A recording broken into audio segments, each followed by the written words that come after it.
Hello students, today we are going to start chapter 7 triangle exercise 7.3. Previous video में हम इसी chapter की exercise 7.1 and 7.2 discuss कर चुके थे।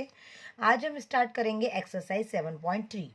Question number first, triangle ABC and triangle DBC are two isosceles triangle on the same base BC.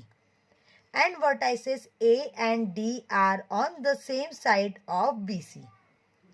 If AD is extended to intersect BC at P, show that student question number first में आपको बोला गया है कि एक triangle है ABC, ये triangle है ओके, और एक ट्राइंगल है DBC, ये दोनों, एक ये बाहर वाला और उसी के एक अंदर वाला, ये दोनों आइसोस्केलेस ट्राइंगल है। मीन्स इनकी दो साइड आपस में इक्वल है और ये दोनों ट्राइंगल, एक बड़ा वाला और एक उसके अंदर वाला छोटा वाला, दोनों के बेस BC सेम है, ठीक है। और ट्राइंगल ABC का जो वर्टाइसेस है वो A पे है और DBC का जो वर्टाइसेस है वो D है, ठीक है। लेकिन दोनों जो वर्टाइसेस है वो BC साइड के ऊपर, बेस के ऊपर P पॉइंट पे इंटरसेक्ट कर रहे हैं। तो हमें शो करना है ट्राइंगल ABD, ये वाला जो ट्राइंगल है वो ट्राइंगल ACD मीन्स ये वाले ट्राइंगल के कॉन्ग्रुएंट है। मतलब ये वाला ट्राइंगल और ये वाला ट्राइंगल आपस में दोनों कैसे हैं, कॉन्ग्रुएंट है, ओके। साथ ही साथ पॉइंट नंबर 2 में प्रूफ करना है ABP, ये लेफ्ट हैंड साइड वाला जो कंप्लीट ट्राइंगल है वो राइट हैंड साइड वाले ट्राइंगल ACP, ये कंप्लीट ट्राइंगल के कॉन्ग्रुएंट है, ओके। थर्ड पॉइंट पे हमें प्रूफ करना है कि जो AP है, ठीक है, वो A को बाइसेक्ट कर रहा है। जैसा वो A को बाइसेक्ट कर रहा है दो बराबर भागों में, वैसा की वैसा वो D को भी बाइसेक्ट करना है। लास्ट फोर्थ पॉइंट हमें प्रूफ करना है कि जो AP है वो BC के ऊपर परपेंडिकुलर है, ओके। तो आई होप सो ये क्वेश्चन नंबर 1 आपको समझ में आया होगा। अब हम इसका प्रूफ स्टार्ट करते हैं स्टूडेंट्स। तो हमने क्वेश्चन में से देख के डायग्राम बना लिया। क्वेश्चन में हमें बोला था कि A जो एंगल है वो बाइसेक्ट हो रहा है। तो बाइसेक्ट होता है कोई भी एंगल तो दो बराबर पार्ट में डिवाइड होता है। तो एक पार्ट को हमने नाम दे दिया 1 और एक पार्ट को नाम दे दिया 2। क्वेश्चन में हमसे ये भी बोला था कि D जो भी है, D भी बाइसेक्ट हो रहा है, ये तो प्रूफ करना है हमको। तो हमने इसको भी नाम दे दिया 5 एंड 6। और जो AP है वो BC के ऊपर परपेंडिकुलर है, तो यहाँ भी हमने नाम दे दिया 3 एंड 4, ठीक है। तो इससे हमारे लिए थोड़ा सा लिखना आसान हो जाएगा, प्रेजेंटेशन करना। क्वेश्चन में हमें जो बोला था गिवन कि AB इक्वल AC है। कैसे? ट्राइंगल ABC जो आइसोस्केलेस ट्राइंगल है, तो AB इक्वल AC हम लिख सकते हैं। और ये भी साथ में कहा था कि DBC भी एक आइसोस्केलेस ट्राइंगल है, तो हम गिवन में लिख सकते हैं कि DB और DC आपस में इक्वल है, ठीक है। टू प्रूव हमने चारों पॉइंट क्वेश्चन में से देख के लिख दिए हैं। First point, triangle ABD congruent proof करना है ट्राइंगल ACD। सेकेंड हमें प्रूफ करना है ट्राइंगल ABP कॉन्ग्रुएंट है ट्राइंगल ACP, ओके। हमें ये प्रूफ करना है कि एंगल A जो है वो बाइसेक्ट हो रहा है एंगल 1, और जो एंगल A है वो बाइसेक्ट हो रहा है, एंगल D भी बाइसेक्ट हो रहा है, ठीक है। तो हमने लिख दिया एंगल 1 एंगल 2 के इक्वल होना चाहिए, एंगल 5 और एंगल 6 के इक्वल होना चाहिए। फोर्थ पॉइंट, हमें प्रूफ करना है कि जो BP है, AP जो है वो BC पे परपेंडिकुलर है। अब परपेंडिकुलर मीन्स 90 डिग्री का एंगल बनना चाहिए। तो हमने लिख दिया angle 3 equal angle 4 equal 90 degree, okay. चाहो तो आप क्वेश्चन में से देख के to prove as it is लिख सकते हो, ओके। तो सबसे पहले प्रूफ फर्स्ट स्टार्ट करेंगे। प्रूफ फर्स्ट में हमें बोला गया था कि प्रूफ करो कि ट्राइंगल ABD एंगल ACD के कॉन्ग्रुएंट है। तो हमने ये दोनों ट्राइंगल ले लिए। जो कॉन्ग्रुएंट प्रूफ करना है वही हम ट्रायंगल ले लेंगे। तो हमने लिख लिया triangle A B D and triangle A C D. अब हम इसी में देखेंगे ए बी इक्वल ए सी है, ऐसा हमें क्वेश्चन में बोला गया था क्योंकि आइसोस्केलेस ट्रायंगल है। ए डी कॉमन है। ओके, अब यहाँ पे हम बोल सकते हैं कि बी डी और डी सी भी इक्वल है क्योंकि ये ट्रायंगल कॉन्ग्रुएंट है, तो बी डी और डी सी भी इक्वल हो सकते हैं। तो हमारे पास तीन क्वांटिटी हो गई, A B equal A C, A D equal A D common और B D equal D C. तो ये गिवन था, तो हमारे पास तीन चीज़ें हो गई, तीनों साइड है, साइड साइड साइड। तो we can write triangle A B D congruent है ट्रायंगल ए सी डी के। ओके, अब जब कॉन्ग्रुएंट है तो हम बोल सकते हैं कि एंगल ए जो है बाइसेक्ट अगर हो रहा है तो एंगल 1 एंगल 2 के इक्वल है। जब ये वाला ट्रायंगल ए बी डी और ए सी डी कॉन्ग्रुएंट दोनों प्रूफ हो गए तो इनके दोनों एंगल आपस में इक्वल होंगे बाय सीपीसीटी प्रॉपर्टी, क्योंकि ऑलरेडी दोनों ट्रायंगल कॉन्ग्रुएंट प्रूफ हो गए तो उसकी साइड या कोई भी एंगल इक्वल हो सकते हैं, और प्रॉपर्टी हम लिख सकते हैं CPCT. Okay, now second proof हमें ये करना था triangle A B P congruent है ट्रायंगल ए सी पी के। ये अब कंप्लीट ट्रायंगल। ओके, तो हम ये दोनों ट्रायंगल ले लेंगे, हम लिखेंगे triangle A P P and triangle A C P. ये हम दोनों लेंगे जिसमें हम देखेंगे ए बी इक्वल ए सी है, ये हमें क्वेश्चन में बोला गया था। अभी अभी हमने प्रूफ करा एंगल 1 इक्वल एंगल 2, तो हम वहाँ पे लिख सकते हैं टू प्रूव। ओके, और कॉमन उसमें है ए पी, तो A P equal A P. तो हमारे पास थ्री क्वांटिटीज हो गई, ए बी इक्वल ए सी, ये एक साइड हो गई, एंगल 1 इक्वल एंगल 2 एक एंगल हो गया कॉमन, इक्वल हो गया, A P equal A P ये भी एक साइड हो गई। ठीक है, तो साइड एंगल साइड से हमारा triangle A B P congruent है ट्रायंगल ए सी पी के। ओके, रीजन डालेंगे हम साइड एंगल साइड। ओके, तो ये रहा आपका प्रूफ। ओके, जब हमारा ये वाला ट्रायंगल कॉन्ग्रुएंट प्रूफ हो गया तो हम सीपीसीटी से लिख सकते हैं कि बीपी इक्वल पीसी है। ओके, लिख सकते हैं ना। जब ये पूरा कंप्लीट ट्रायंगल हमारा कॉन्ग्रुएंट हो गया तो उसके करस्पॉन्डिंग पार्ट्स मींस साइड या कोई भी एंगल आपस में इक्वल हो सकते हैं, तो we can write BP equal PC by CPCT property. Okay student, third point में हमें ये प्रूफ करना था कि जैसा एंगल ए बाइसेक्ट हो रहा है वैसा कि वैसा एंगल डी भी बाइसेक्ट हो रहा है। तो हम स्टार्टिंग के फर्स्ट पॉइंट में हम प्रूफ कर चुके थे कि एंगल 1 इक्वल एंगल 2। ठीक है, तो हम लिख सकते हैं angle 1 equal angle 2 A P bisect angle A. लेकिन अब हमें प्रूफ करना है कि डी भी बाइसेक्ट हो रहा है। बाइसेक्ट हो रहा है मीन्स दो बराबर पार्ट में डिवाइड हो रहा है। ठीक है, तो हमें प्रूफ करना है एंगल 5 इक्वल एंगल 6। तो हम इस बार ट्रायंगल लेंगे डी बी पी, ये वाला ट्रायंगल, और डी सी पी ये वाला ट्रायंगल। इन दोनों ट्रायंगल को हम आपस में कॉन्ग्रुएंट प्रूफ करेंगे। ओके, कॉन्ग्रुएंट प्रूफ अगर हो जाते हैं तो हम सीपीसीटी प्रॉपर्टी से लिख सकते हैं एंगल 5 इक्वल एंगल 6। और जब दो एंगल आपस में इक्वल होते हैं तो हम बोल सकते हैं कि वो एंगल बाइसेक्ट हो रहा है। ओके, तो हमने डी बी पी ट्रायंगल ले लिया और डी सी पी ट्रायंगल ले लिया। ओके, हमें क्वेश्चन में ऐसा बोला ही था कि जो पूरा ये कंप्लीट ट्रायंगल है आइसोस्केलेस ट्रायंगल है जिसमें D B equal D C है, तो अभी हम लिख सकते हैं D B equal D C. जब हम लिख सकते हैं यहाँ पे B P equal C P हम लिख सकते हैं, या फिर चाहे तो हम D B equal D C भी लिख सकते हैं।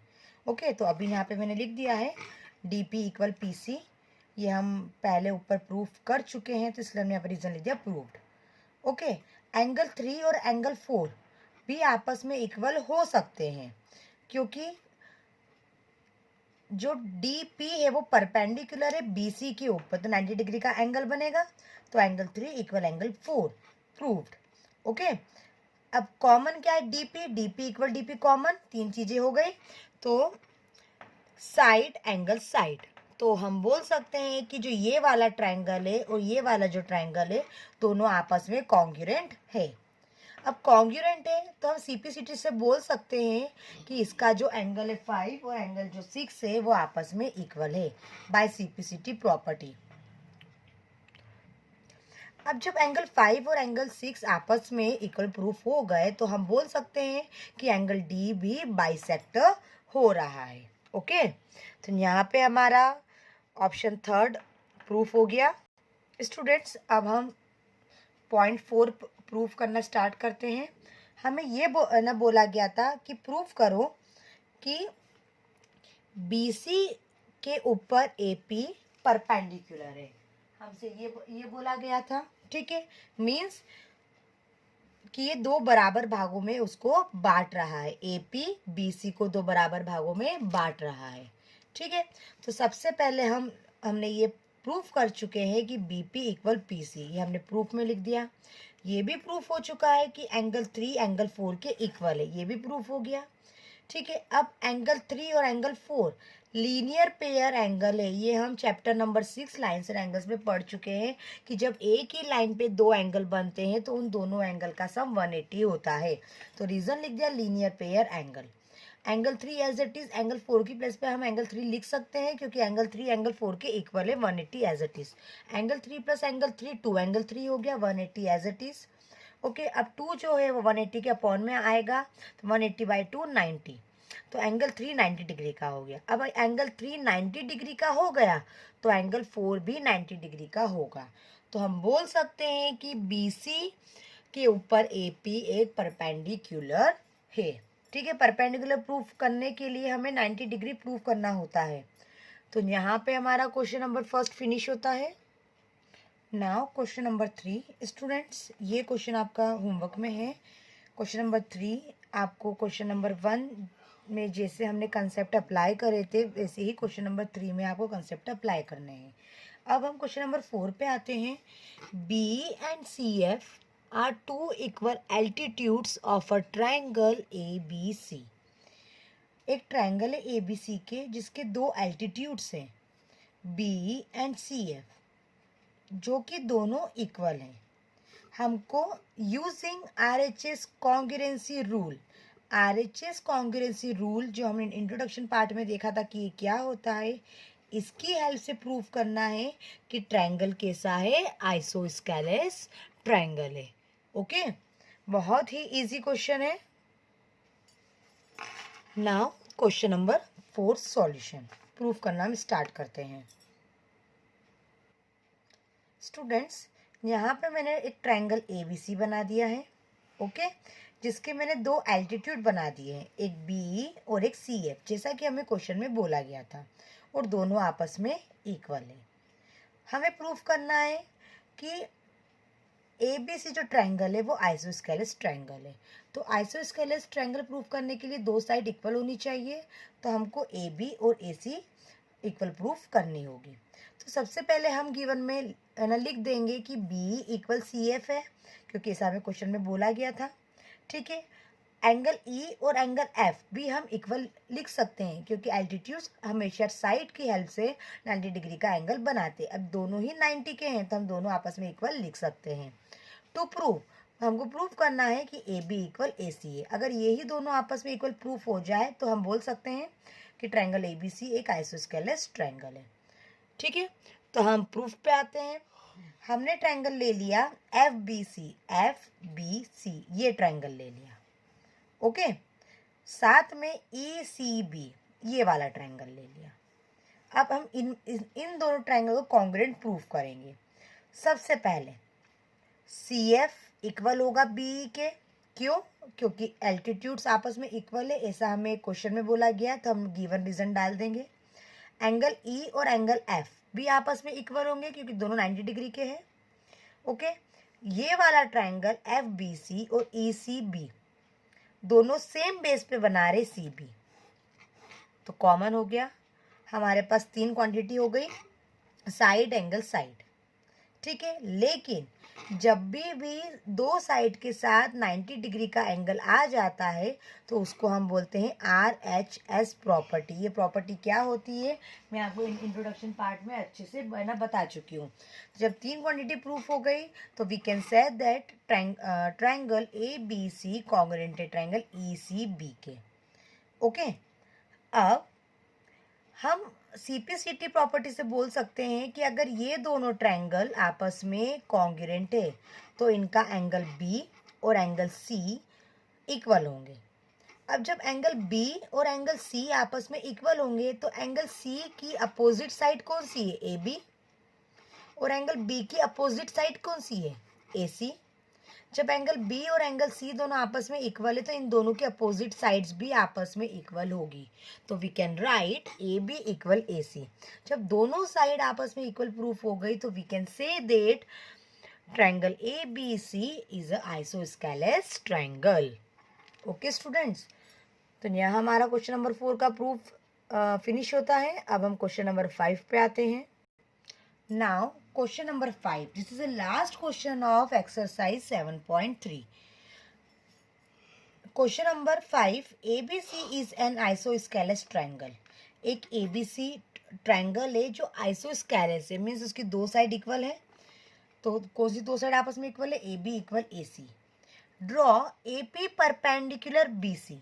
AP जो है वो BC पे परपेंडिकुलर है। Show that angle B equal angle C। तो हमें प्रूफ करना है कि उसके दो एंगल B और C आपस में इक्वल होंगे। स्टूडेंट्स, जिस क्वेश्चन का डायग्राम नहीं होता है थोड़ा सा वो क्वेश्चन कॉम्प्लिकेटेड होता है, ठीक है। तो इसका हम डायग्राम बनाएंगे और फिर इसको प्रूफ करना स्टार्ट करेंगे। Now proof of question number 5। Students, मैंने एक ट्रायंगल ABC बना दिया है जो कि एक आइसोस्केलेस ट्रायंगल है। जैसा कि हमें क्वेश्चन में बोला गया था कि जो AP है वो BC के ऊपर परपेंडिकुलर है, तो बना दिया। गिवन में हमने लिखा AB इक्वल AC है क्योंकि ऐसा हमें क्वेश्चन में बोला गया था। अब AP जो है वो परपेंडिकुलर है BC पे, और परपेंडिकुलर हमेशा 90 डिग्री का एंगल बनाता है। तो we can write triangle angle APB 90 का होगा। APC ये भी एंगल 90 का होगा, तो दोनों आपस में इक्वल होंगे। तो we can write angle APB equal angle APC equal 90 degree. Proof हमें करना है कि जो एंगल B है वो एंगल C के इक्वल है, ठीक है। तो हम प्रूफ करना स्टार्ट करते हैं। सबसे पहले हम ट्रायंगल ले लेंगे, ट्रायंगल ABP। ये लेफ्ट हैंड साइड वाला हम ट्रायंगल ले लेंगे। साथ में राइट हैंड साइड वाला ट्रायंगल ले लेंगे ACP। अब हम दोनों में देखेंगे। सबसे पहले दोनों ट्रायंगल में कॉमन क्या है? AP है, AP इक्वल AP कॉमन हो गया। Okay, angle APB equal APC ये भी कॉमन है, ठीक है। कॉमन नहीं, 90 डिग्री का एंगल है, ठीक है। और गिवन में हमें बोला गया था, क्वेश्चन में बोला गया था कि AP जो है वो BC के ऊपर परपेंडिकुलर है। तो हम बोल सकते हैं कि एंगल APB APC जो एंगल है वो आपस में इक्वल है क्योंकि वो दोनों 90 डिग्री के हैं। ओके, साथ में हमको ये भी बोला था क्वेश्चन में कि AB इक्वल AC है, ठीक है। तो हमारे पास तीन चीज़ें हो गई। AP equal AP first, APB equal angle APC 90 degree का है, ये सेकंड हो गया। AB इक्वल AC ये थर्ड हो गया। ओके, तो साइड एंगल साइड और 90 डिग्री का बन रहा है, तो दोनों ट्रायंगल RHS प्रॉपर्टी से कॉन्ग्रुएंट प्रूफ हो गए। अब दोनों ट्रायंगल आपस में कॉन्ग्रुएंट प्रूफ हो गए तो हम बोल सकते हैं CPCT से कि एंगल B और एंगल C दोनों आपस में इक्वल है। स्टूडेंट्स, कोई भी थ्योरम प्रूफ करने के लिए उसमें मैक्सिमम क्वांटिटी हमको क्वेश्चन में ही दी होती है, बस हमको कब कैसे उसको अप्लाई करना है, रीज़न क्या डालना है, ये हमें समझना होगा। तो आई होप आपको 7.3 एक्सरसाइज समझ में आई होगी। नेक्स्ट वीडियो में हम एक्सरसाइज 7.4 स्टार्ट करेंगे। Thank you.